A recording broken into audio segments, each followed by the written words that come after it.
Tonight we're focusing in on Zoom with Galaxy AI on the new Samsung Galaxy S24 Ultra. Ah, a baby tiger. Check out his claws as he prepares to pounce on that frog. Close one, but not as close as this Zoom. We can literally count the whiskers and... Oh look, Mum's here. Good thing I'm nowhere nearby. Go wild with Galaxy AI on the new S24 Ultra and zoom in on the epic day or night. Get yours now at Samsung.com.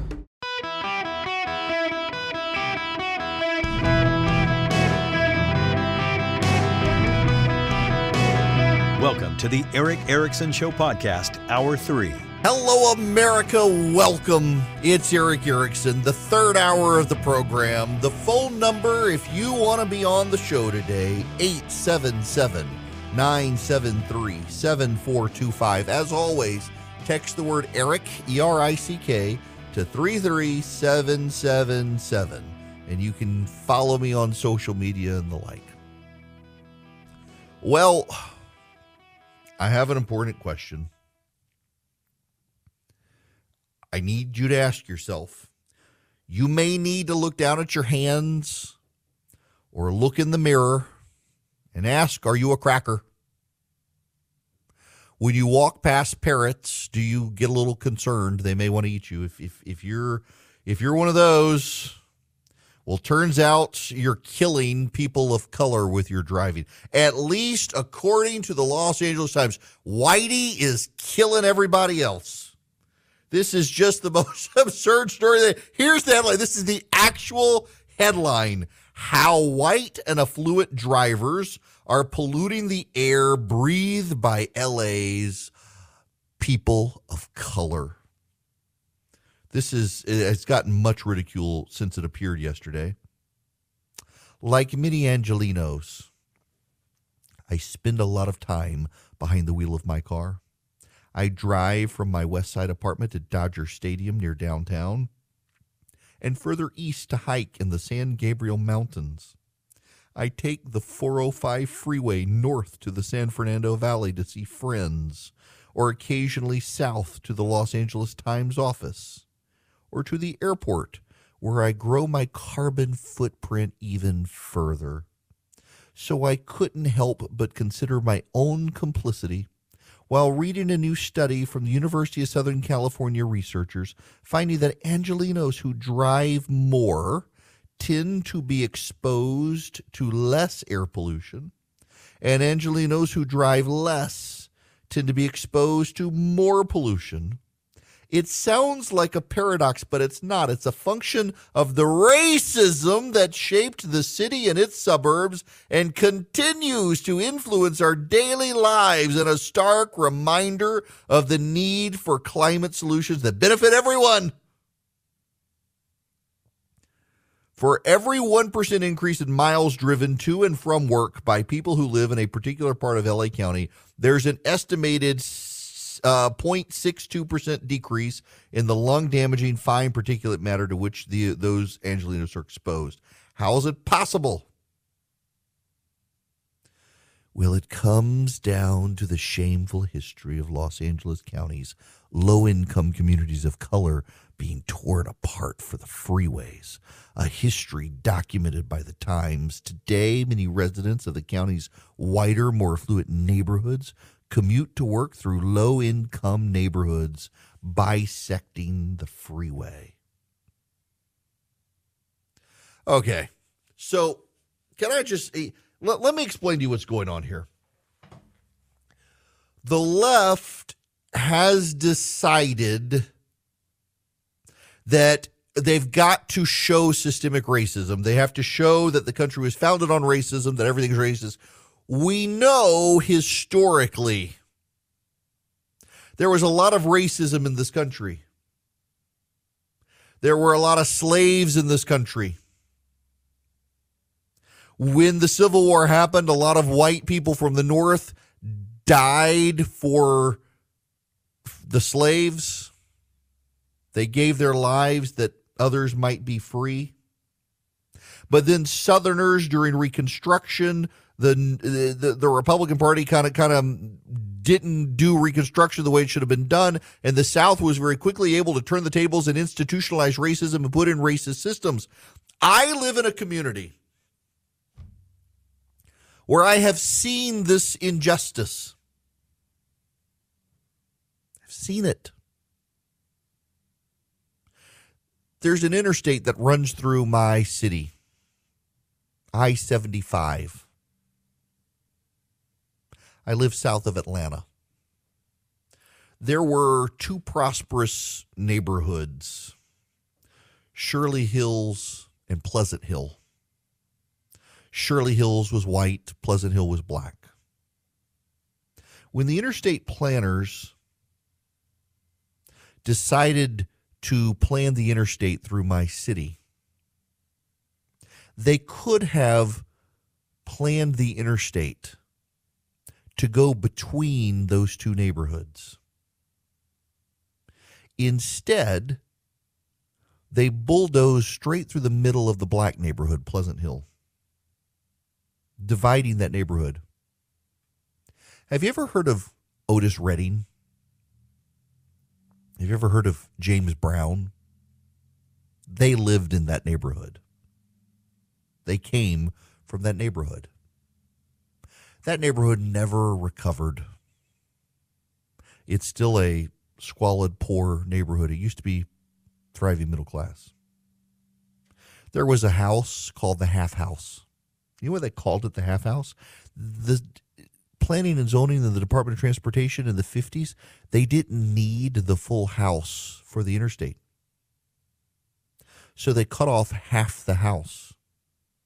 And they didn't compensate the family because they didn't do a taking. In their mind, they still had the house, so they didn't have to be paid, even though they chopped off half the house.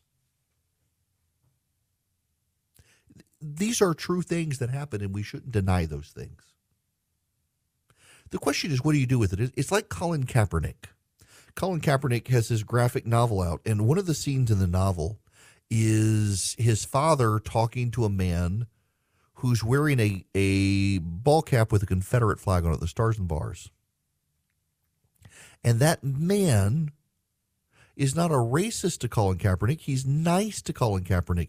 He's encouraging Colin Kaepernick to work for the dairy farm his dad works for. He could be successful. He could make good money doing what his dad did. He wanted a relationship. He didn't see Colin Kaepernick as a black child who was inferior, but as someone who was capable of taking over his dad's job, as someone equal to his dad. And Colin Kaepernick treats it in this book as some terrible, awful thing, that it was horrible. He had to flee the scene, how he couldn't deal with someone who had this Confederate ball cap on, who had a Confederate ball cap on and was willing to deal with and treat Colin Kaepernick as his friend's son with no racial animus. And yet we're presumed that guy was bad because he wore the ball cap. Here's what's happening here in these sorts of stories is that, yes, there were parts of this country where racism was woven into how the interstates were built and the like, and they can't let it go now.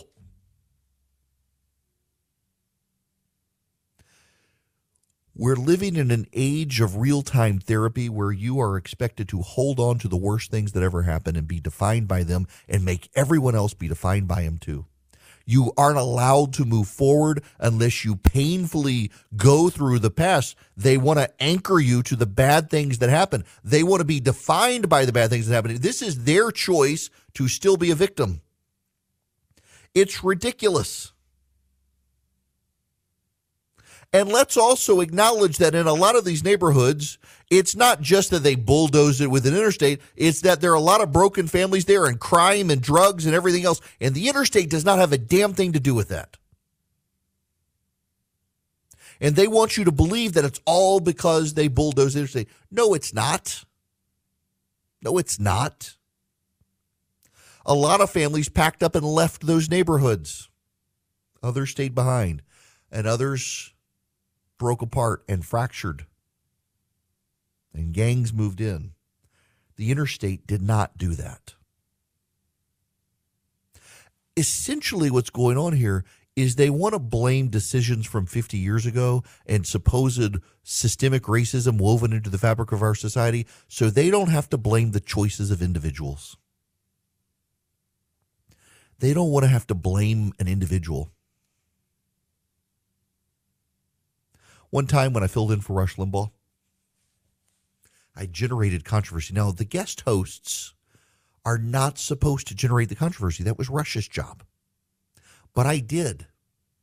It was very funny. Schnerdley called me and told me, we're getting a lot of incoming fire for what you said on the radio, and we just think it's fantastic. You should double down tomorrow. He thought it was very funny. I said this is at a time that fast food workers were walking off the job and striking, demanding $15 an hour for flipping burgers. I said, these are people who failed at life. And, people didn't like it. I got called out by a bunch of people, including some progressive Christians. How dare you say someone's failed at life? But you know it and I know it. There are people who have failed at life. They have made terrible decisions in life, and they blame everyone else. And if you are a 50-year-old flipping burgers at a fast food restaurant, you're probably, though maybe not, but probably someone who failed at life. You can hate me for saying it. You can be mad at me for saying it. I make no judgment upon you other than you made decisions in life that got you to 50 years old flipping burgers at McDonald's, and you don't own the franchise. God bless you if you do. Not everyone's going to end up in the same place in society. This is why the left now is advocating equity instead of equality. They want to give, this is the subtle communism, they want to take from those who have and give to those who have not, because they want the have-nots to rise to the level of the haves. And the way you rise to the level of the haves is you lower the level of the haves and take it to boost the level of the have-nots. This is just basic communism. And this is what we see in these sorts of stories. Oh, it's so racist. And now it's, well, we're polluting the poor people in these communities as we drive our cars through. You know what? Why don't you take the detour? We're not going to tear up the interstates and rebuild them somewhere else. We don't have them. So you can accept what has happened and choose to move on or anchor yourself in the past. And if you do, you now are making the conscious decision to drive through this neighborhood, killing the non-white people, giving them lung cancer, and that's on you. It's not on me. You're the one who's aware of it, bothered by it, and still doing it, not the rest of us. I just don't think we as a society that it's healthy for us to dwell on this stuff. And there are some people, we can't move to the future. It's like the election denied. We can't actually have a fair 2024 unless we're willing to actually examine how the election was stolen in 2020. The people who say that are no better from these people who say we can't actually move forward unless we examine the systemic racism of the past and how the interstate was built in the 1950s. We can't do road development now without looking at that. Yes, you can move forward. Staying in the past, being bound to the past, being anchored to the past, and being a victim is a choice. And some of you just want to be victims, either of a stolen election or of systemic racism that doesn't exist anymore. We've elected the first black man as president, the first black Asian woman as vice president. We've got a credible 2024 candidate on the right who's an Indian American, 2 Indian Americans, and a black man from South Carolina. We have moved beyond the past, and some of you can't let the past go because you want to be a victim, you want to be angry, and some of you make a lot of money off of it. As for me and mine, I choose to recognize the past flaws of this country and recognize that we had high ideals set by our founders that even they could not live up to, that we should always be in perpetual pursuit of striving to meet those ideals, and the next day is always better than the past day in this country, and we should not be so enamored and locked into a past of grievance that we cannot appreciate we live in the greatest country on planet Earth. God bless America, not these whiners who think that if you're white and driving, you're somehow killing people. If they think that, sell their car or get a Tesla. Hello there. It is Eric Erickson here. The phone number is 877-973-7425. Let's go to the phones. Keith, you're going to be up next. Welcome. Hi, Eric. Long time. This is the first time calling. Glad to talk to you. Thank you.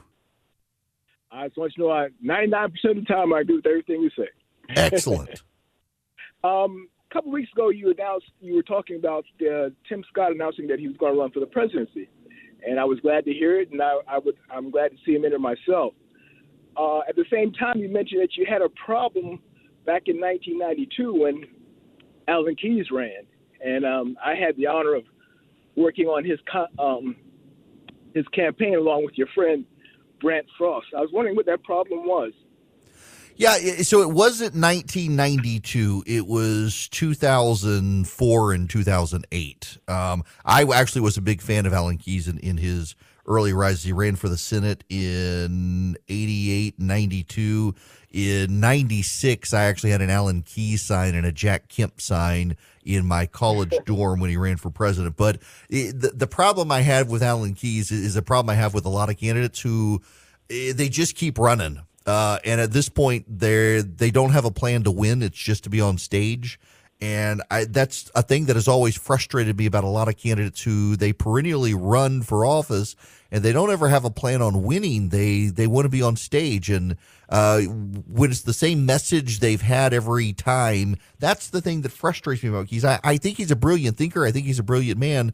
But then you're gonna run in 2008. You ran for the Senate in 2004. It was a disastrous campaign after what's his name, Jack Ryan withdrew. It was a terrible campaign against Obama.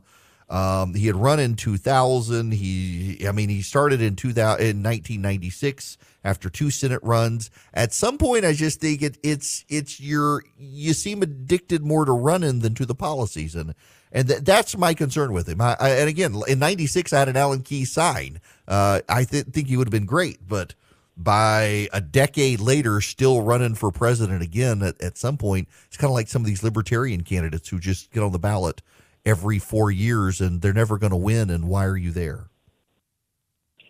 Well, that's fair. I can see your point there. That's a fair assessment. I appreciate that, Eric. Yeah. And, can I just say, I do also think that Alan Keyes is someone who could have been in a cabinet position and probably should have been in the cabinet, particularly the Department of Education. For those of you who don't know Alan Keyes, and I know at some point, you also, when you run for office constantly, you get the reputation of being a crank, and he's not. And he has some of the best ideas on racial reconciliation in the United States. If people would listen to him. But that again, and Keith, I appreciate the phone call, but I'll just say that again is my frustration. He had such good ideas. But when you run for the presidency over and over and over and over, and in fact, at one point use Comic Sans as a font on his campaign sign, I just come on, man. It's time to stop running. I mean, we see this with candidates so often. I mean, Marianne Williamson is going to run for president again against Joe Biden. It's just I just stop humoring the serial candidates.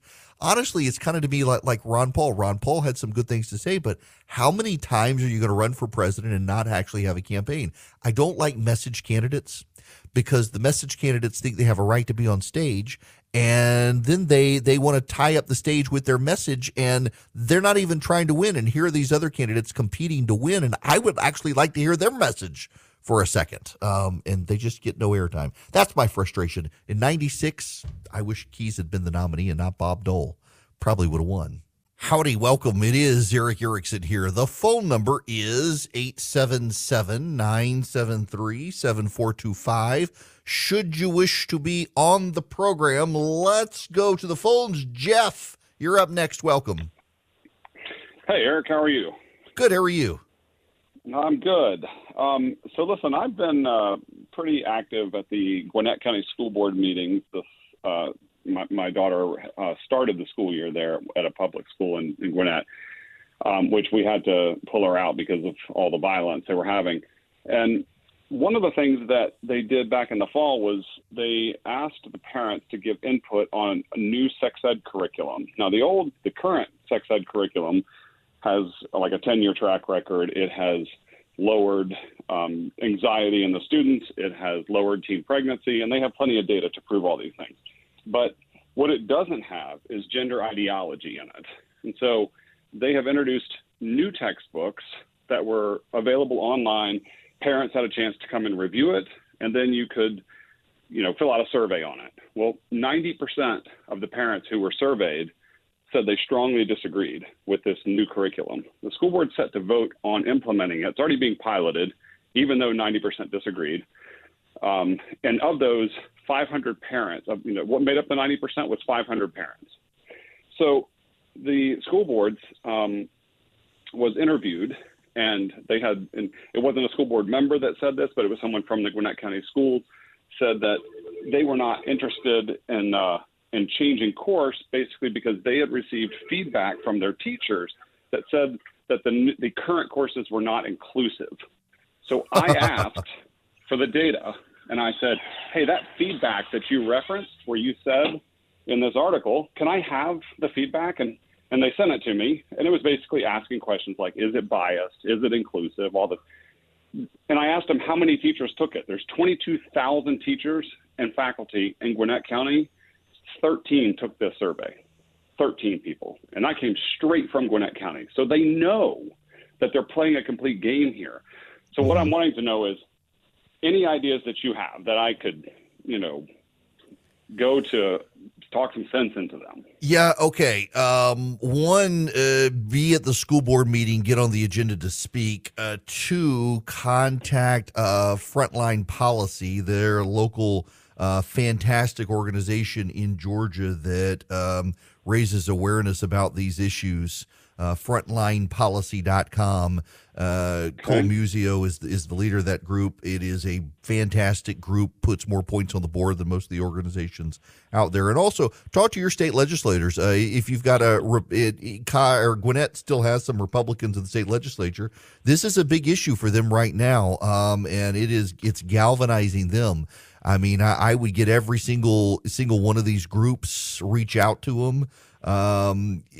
Call your state representative, your state senator, whoever it might be. They can put pressure on school boards. And this is one of the deep frustrations I have with so many public school systems right now is they are ignoring the concerned parents. They think you're a bigot and a hater, and even though you're deeply concerned about your kid's education, and they've got a program that works. The gender identity stuff it may be sweeping through the public school systems, but it's deeply corrosive and corruptive, and a lot of parents are upset about it, and the school boards are pushing back on them. And ultimately, remember, you're dealing with a school board that is elected and accountable, and if you bring pressure to bear through a group like Frontline, through your state representative, through your state senator, you're going to be rallying other parents to the issue as well. Those of you who are in Gwinnett County, Georgia, listening to the program right now, keep in mind what he just said. The local school board wants to implement a program that deals with gender identity and replace a program they know is working because 13 progressive teachers said they should out of thousands of teachers. It's so aggravating that we're here at this time in our society, and we got all this madness sailing through. Now, some more madness that I want to talk about. I'm writing a book. I actually am. I'm really doing it again. And the book I'm writing in part is that the secularism of the age is a new religion. But hang on. I have to correct. There's somebody wrong in my listening audience, and I need to correct them. I have an email. I just saw it. It just came through. Sloan Hayes, if you're listening. Sloan, you're right. Otis Redding was from Macon, but James Brown was not. He was from Augusta. I think the other one you're thinking of was Little Richard. Yes, Little Richard was from Macon. James Brown was from Macon as well. James moved from Macon to Augusta, but his house, the city preserved it. When I was on city council, we preserved James Brown's house. He was actually born in Macon, moved to Augusta, and his house was in this Pleasant Hill neighborhood. Think about that. Macon, Georgia, the middle of Georgia, the Allman Brothers, Little Richard, James Brown, Otis Redding, all from here. James Brown was. Lena Horne was not from Macon, but moved here to get her musical career started from New York before she went back. But Sloan, I got to correct you on that one. I know this one for sure because when I was on our city council in Macon, Georgia, we preserved James Brown's house and the actual bridge that goes across the interstate dividing between the neighbor dividing Pleasant Hill is the James Brown Bridge. There's also one named after Little Richard Penniman Boulevard is in town. So I know of what I speak. So I'm correcting you on this one when you thought you were correcting me. Now we move back. So I'm writing this book. The book is on how secularism is a religion. It claims to be not a religion, but it has all the trappings of religion. It has liturgies, it has ecclesiology, it has rites and rituals. Instead of going to church, you go to protest. Instead of giving tithes to a religious group, you give tithes to Planned Parenthood. Secularism has all the manifestations of religion, including wanting to shut out other religions.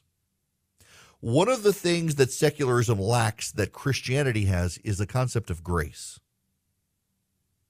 In the Christian religion, you sin and you ask for forgiveness, you are forgiven. In secularism, your crime, your sin, can be used against you later. There's a story here from the left-wing Daily Beast. For years, Fox News has pushed the narrative that the United States is undergoing a cataclysmic crime wave driven by drugs and young punks with guns who rob unsuspecting small businesses and get off easy because of soft-hearted judges. That's actually true. Fox News might as well be talking about its own managing editor. Tom Lowell, a longtime Fox News Channel producer who now runs the Law and Order obsessed newsroom, took part in a 1986 liquor store burglary in South Florida that ended in a drug bust, and he got a slap on the wrist despite cops saying the burglary was extensive. Documents obtained by the Daily Beast shed light on what exactly Lowell, now 62, did years before society gave him a second chance, allowing him to launch a successful TV journalism career. So the progressives at the Daily Beast want you to know that in 1986, the now 62-year-old Tom Lowell participated in the burglary of a liquor store. How dare he be pro-police? That's essentially their argument, that it's a lie, that it can't be true, that this guy in 1986 participated in a liquor store robbery, therefore it's bad. He's bad. He's a hypocrite. 37 years ago. These stories aggravate me because they're not doing it to make a point. They're doing it to score a cheap shot. They're doing it to settle a score. The man's been rehabilitated. He's pro-police. In fact, they go on to say that behind the scenes, he's known as the Law and Order guy at Fox News. Have you ever thought that maybe he's the Law and Order guy because he realized how bad his life was as a 20-something and realized that had he been more into law and order, that his life would not have gone off the rails? They're essentially using it to slander the guy. They're telling a true story about him from when he was young, but they're doing it to malign what he's doing 37 years later. There's no grace in secularism. The writers of this piece are notorious for dredging up old dirt on people to smear them in the here and now for things they did years ago. And they do it to conservatives. Now, I put this on Twitter and said this, and a reporter I know said, well, the reason they're doing it is because of what he's doing now. Do you not think that because of his past that may have shaped his worldview now? That his pro-police, law and order view now may come from that? He was clearly guilty then. He wasn't railroaded. He wasn't abused by the police. And now he's got the backs of the police. He wants to be law and order. He's pro-law and order. He's pro-police. And you want to drag him for something old. Secularism is a religion without forgiveness of sins. Secularism is a religion without grace. Secularism is a religion that shows nothing but mercy, and then only mercy if you decide you're going to embrace the orthodoxies of the left. You start giving to Planned Parenthood, all will be well. You know, what's his name? Harvey Weinstein. You know, that guy, having been one of the major religious figures of the progressive left, knew when he was accused of inappropriate conduct with women, what was the first thing he did? He says, I apologize, and I am going to dedicate the rest of my life to what? Fighting the NRA. He thought he could get away with it. In past times, he could have, but this was different. He didn't recognize the change. You know, the other problem with this left-wing secularism is that you're eventually, all of you, going to be a heretic when you embrace it. You can never be left enough. There's this comedian, Neil Brennan. He's got this show on Netflix, and he talks about the difference between conservatives and liberals, and he's very liberal, very progressive, and he talks about how if someone comes up and says, hey, guys, I'm a conservative, they're like, welcome, have a beer with us. Liberal comes up to liberals and says, hey, guys, I'm a liberal. And all the other liberals are like, we'll see. He suggested they play a game. It would be a great game. How liberal are you? And this is the problem for guys like Harvey Weinstein. He's very liberal, supported Hillary Clinton, supported the progressive cause, raised money for Planned Parenthood, raised money for Barack Obama, raised money for all the anti-gun groups, and decided to pledge his life to fighting. Now he's in jail. He went so far the left couldn't defend him more. He was expendable. The times had changed. You can never be progressive enough in the progressive religion. And then their eschatology is so bad. You know, in my religion, if I accept Jesus, I'm going to heaven. I don't know about you. In their religion, they accept climate change and put a windmill in the back of the house. They're still going to burn because the people across the street have 5 kids and drive a Chevy Suburban. There's no grace. There is very little mercy, and there is no real repentance, and everybody is damned as long as the mouth breathers are breathing carbon dioxide.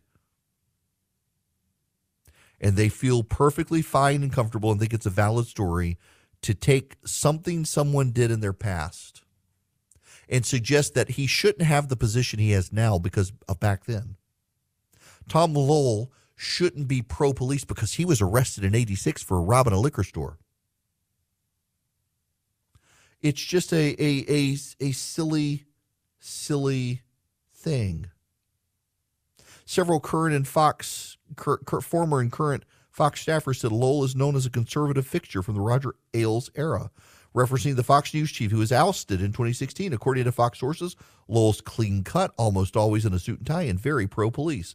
One Fox News source said Lowell was intent on making cops look like the heroes during the Black Lives Matter protests.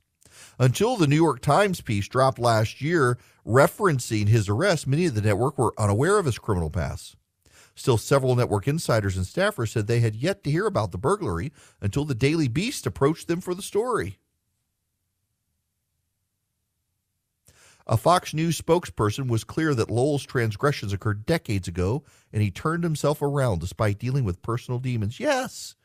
Should that not be the moral of the story, that you too can be rehabilitated? You too can find redemption? You too can go on and work in a way that puts your past into your past. You can be unanchored from your past.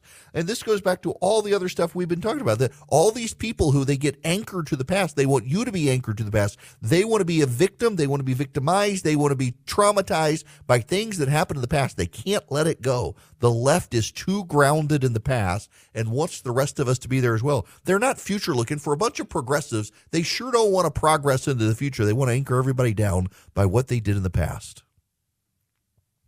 Now, to some degree, we are anchored in the past. We're back in the Jimmy Carter era when it comes to the economy and all. And I want to make sure on your radar you're thinking about Advantage Gold, because Advantage Gold can answer your questions. They're TrustLink's highest rated gold company 7 years in a row. And you can call them at 800-450-2566. 800-450-2566. They want to give you a free gold IRA investment kit that tells you what you need to know. If you want to use gold for your IRA or your 401k, I didn't even know you could use it for your 401k, but they told me you can. And for regular investing, talk to Advantage Gold, 800-450-2566. There are certain things you have to do to comply with IRA regulations and IRS regulations and financial regulations for your retirement if you want to use gold. Advantage Gold can walk you through those. They're highly educational without the gimmicks. There's no hard sell from them. They want you to trust them by just answering your questions without all the spin and shenanigans. They're straightforward people. 800-450-2566. Call Advantage Gold today. See if they can answer your questions about using precious metals as part of your investment strategy. 800-450-2566. All righty, let's squeeze in a phone call here from another Eric. Welcome to the Eric Erickson Show. Hey, Eric. Good to listen to you, man. Thank you. Hey, I like to teach my kids about human nature because I think regardless whether it's politics or whether it's relationships, it really comes down to human nature. Watch human nature. And I've been talking to them about this, the progressives and their logic. They end up eating each other when you stand back and watch this. It doesn't make sense. One thing that really, really perturbs me is I'm all for, women's rights and things like that. And where are these women groups about letting men infiltrate what is theirs? That doesn't make sense to me. It's just the logic. One of the things I thought that Peter Jackson accurately depicted when he redid the Lord of the Rings' movies is how awful. Whoa. What is that? Oh, sorry about that. That's all right. Peter Jackson captured how the hordes of Mordor were as nasty to each other as they were to the good guys when there were no good guys around. And that's very much the way the left is. Yeah, and we've gotten used to this over the years. It's obvious, but when it comes to Black Americans, right? I mean, I teach my kids to be colorblind. I mean, Christ died for everybody, not just white people, right? That's where I come from, and that's where I teach them. But this idea that if you don't subscribe to the left or the progressive idea, they're not part of the club. That doesn't make sense to me. How do people even look at that and say, wait a minute, something's wrong here? It can't be because I'm white I see that, you know, so it's got to be anyway, it's just a real fertile ground. I kind of appreciate it in a sense because I can take my kids and say, all right, watch what's happening here. Take a look at it and tell me what you see. Oh, yeah. Yeah, look, I got to let you go there on that one because I'm out of time, but it's a great point. And, the dichotomy, my kids are actually at a school program today where they're showing these inconsistencies in this sort of logic that derives from so much secularism of the great says who, as Tim Keller says. If there's no God, who really gets to make the rules? Lucky Land Casino, asking people, what's the weirdest place you've gotten lucky? Lucky? In line at the deli, I guess? Aha, in my dentist's office. More than once, actually. Do I have to say? Yes, you do. In the car before my kids' PTA meeting. Really? Yes. Excuse me, what's the weirdest place you've gotten lucky? I never win and tell. Well, there you have it. You can get lucky anywhere, playing at LuckyLandSlots.com. Play for free right now. Are you feeling lucky? No purchase necessary. Void where prohibited by law. 18+. Terms and conditions apply. See website for details.